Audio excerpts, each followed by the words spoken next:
Hello দর্শক, আসসালামু আলাইকুম।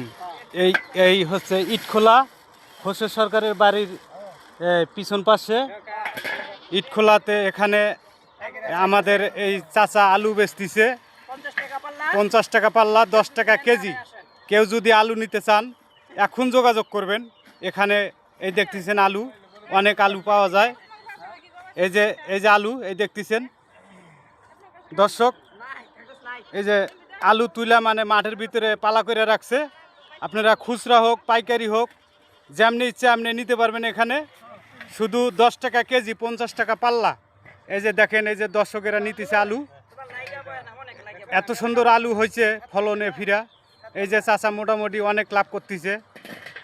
ফরাদ ভাই, আলু কি এই দামে বিক্রি করতেছেন না আরো কম বেশি আছে? 10 টাকা কেজি। যাই হোক, রমজান মাসে ভাই ওই যে একটু কম দামে দিচ্ছে, 10 টাকা কেজি। জনগণে খাক, খায়া দোয়া করবে রমজান মাস, ঠিক আছে। এই যে ওই যে খালি গায়ে দেখতেছেন, উনি হচ্ছে গেরস। এই আলুর মহাজন হচ্ছে উনি। তো যাই হোক, আপনারা যদি আলু নিতে চান এখানে আসবেন ওই চাচার কাছে। এখানে ওই যে আলু পাওয়া যাবে, আপনারা নেবেন। রমজান মাসে দাম কম রাখতেছে। তো সবাই ভালো থাকেন ইনশাআল্লাহ। আল্লাহ হাফেজ।